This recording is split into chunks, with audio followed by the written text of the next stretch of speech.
പ്രവാചകന്മാർ വന്നുകൊണ്ട്, മുർസലീങ്ങൾ വന്നുകൊണ്ട് അള്ളാഹുവിലേക്ക് വരൂ, അവൻ്റെ ഏകത്വത്തിലേക്ക് വരൂ, തൗഹീദിലേക്ക് വരൂ എന്ന് വിളിച്ചു പറഞ്ഞപ്പോൾ ഫതക്ഫുറൂൻ, നിങ്ങൾ അവരെ കളവാക്കി, നിങ്ങൾ നിഷേധിച്ചു, നിങ്ങൾ തള്ളിക്കളഞ്ഞു. അപ്പോൾ അള്ളാഹുവിന് നിങ്ങളോട് കഠിനമായ കോപമുണ്ടായിട്ടുണ്ട്. പക്ഷേ അന്ന് നിങ്ങൾ ആഹ്ലാദത്തിലായിരുന്നു. അള്ളാഹു സുബ്ഹാനഹു തആല അവൻ്റെ അടിമകളോടുള്ള അങ്ങേയറ്റത്തെ കാരുണ്യത്താൽ പ്രവാചകന്മാരെ നിയോഗിക്കുന്നു, വേദഗ്രന്ഥങ്ങൾ അയക്കുന്നു. ആ പ്രവാചകന്മാർ വേദഗ്രന്ഥങ്ങൾ പാരായണം ചെയ്തുകൊണ്ട് സമൂഹത്തെ സത്യത്തിലേക്ക് ക്ഷണിക്കുമ്പോൾ കണ്ണു തുറപ്പിക്കുന്ന ഒട്ടനവധി ദൃഷ്ടാന്തങ്ങൾ പ്രവാചകന്മാരിലൂടെ അള്ളാഹു സുബ്ഹാനഹു തആല വെളിവാക്കിയപ്പോഴെല്ലാം തന്നെ യാതൊരു ന്യായവുമില്ലാതെ നിങ്ങൾ അത്തരം സത്യങ്ങളെ, പ്രമാണങ്ങളെ, ദൃഷ്ടാന്തങ്ങളെ തള്ളിക്കളഞ്ഞു. അപ്പോൾ അള്ളാഹു സുബ്ഹാനഹു തആല നിങ്ങളോട് കോപിച്ചിട്ടുണ്ട്, അതികഠിനമായ കോപം. ആ കോപത്തിന്റെ ഫലമാണ് ഇന്ന് നിങ്ങൾ അനുഭവിക്കുന്ന നരകം. ഭൂമിയിൽ നിങ്ങൾ അനുഭവിച്ച മറ്റു കഷ്ടപ്പാടുകളും അങ്ങനെ തന്നെ. അപ്പോൾ സത്യത്തിന്റെ പാതയിലേക്ക് ക്ഷണിക്കപ്പെട്ടപ്പോൾ നിങ്ങൾ നിരാകരിക്കുമ്പോൾ അള്ളാഹു കഠിനമായി കോപിക്കുന്നുണ്ട്. ആ റബ്ബിന്റെ കോപമായിരുന്നു ഇന്ന് നിങ്ങൾക്ക് നിങ്ങളോട് തോന്നിയ കോപത്തെക്കാൾ വലുത്. പക്ഷേ നിങ്ങൾ അന്നത് പരിഗണിച്ചില്ല. നിങ്ങളുടെ നഫ്സ് എന്താണോ പറയുന്നത് അത് മാത്രം നിങ്ങൾ പിൻപറ്റി. നിങ്ങളുടെ ദേഹേച്ഛയെ നിങ്ങൾ പിൻപറ്റി, നിങ്ങളുടെ ഇഷ്ടങ്ങളെ നിങ്ങൾ പിൻപറ്റി. അള്ളാഹുവിൻ്റെ കോപത്തെ നിങ്ങൾ എന്ത് ചെയ്തില്ല? കാര്യമാക്കിയില്ല. ذَلِكَ بِأَنَّهُمُ اتَّبَعُوا مَا أَسْخَطَ اللَّهِ, അള്ളാഹുവിന് കോപമുണ്ടാക്കുന്ന കാര്യങ്ങൾ തന്നെ നിങ്ങൾ പിന്തുടർന്നുകൊണ്ടിരുന്നു. ശിർക്ക് ചെയ്യാൻ പാടില്ല, അള്ളാഹുവിൽ പങ്കു ചേർക്കാൻ പാടില്ല. അത് കഠിനമായ തെറ്റാണ്, അള്ളാഹു ഇഷ്ടപ്പെടാത്തതാണ്, അവന് പുറത്തു തരികയില്ല എന്ന് പറഞ്ഞിട്ടും നിങ്ങൾ ആ ശിർക്കിൽ വ്യാപൃതരായിക്കൊണ്ടിരുന്നു.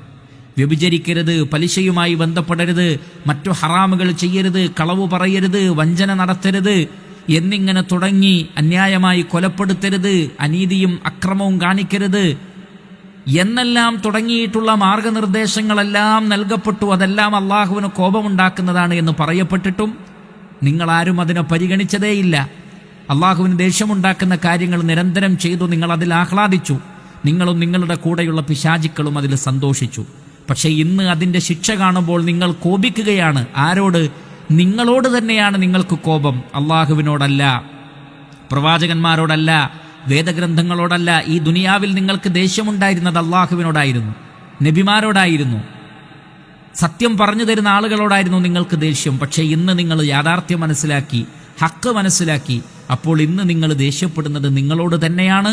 പക്ഷേ അതിനേക്കാൾ ദേഷ്യം അള്ളാഹുവിന് നിങ്ങളോടുണ്ടായിരുന്നു. സത്യദീനിലേക്ക് നിങ്ങൾ ക്ഷണിക്കപ്പെട്ടപ്പോൾ, ഈമാനിലേക്ക് നിങ്ങൾ ക്ഷണിക്കപ്പെട്ടപ്പോൾ നിങ്ങൾ നിഷേധിക്കുകയാണ് ചെയ്തത്. സഹീഹായ ചില ഹദീസുകളിൽ നമുക്ക് കാണാം, അള്ളാഹു സുബ്ഹാനഹു വ തആല നരകാവകാശികളിൽ ഏറ്റവും ചെറിയ ശിക്ഷ ലഭിക്കുന്ന ആളുകളോട് ചോദിക്കും, ദുനിയാവിലുള്ളത് മുഴുവൻ നിങ്ങൾക്ക് കിട്ടിയാൽ ഈ ശിക്ഷയിൽ നിന്ന് രക്ഷപ്പെടാൻ നിങ്ങളത് പകരമായി നൽകുമോ? നരകത്തിലെ ഏറ്റവും ചെറിയ ശിക്ഷ ലഭിക്കുന്ന ആളോട് ചോദിക്കപ്പെടും, എന്താണത്?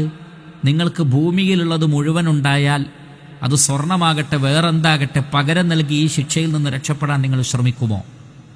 അവർ പറയും, അതെ, ഞങ്ങൾക്ക് എന്തെല്ലാം ഉണ്ടോ അതെല്ലാം പകരം നൽകി ഈ ശിക്ഷയിൽ നിന്ന് ഞങ്ങൾക്ക് രക്ഷപ്പെട്ടാൽ മതി എന്നവർ പറയും.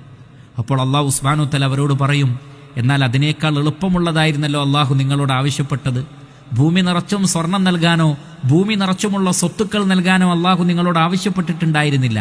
മറിച്ച് നിങ്ങൾ ആദം അലൈഹിസ്സലാത്തു വസ്സലാമയുടെ മുതുകുകളിലായിരിക്കെ നിങ്ങളോട് അള്ളാഹുവിൽ പങ്കു ചേർക്കരുത് എന്ന് മാത്രമേ അവൻ ആവശ്യപ്പെട്ടിരുന്നുള്ളൂ.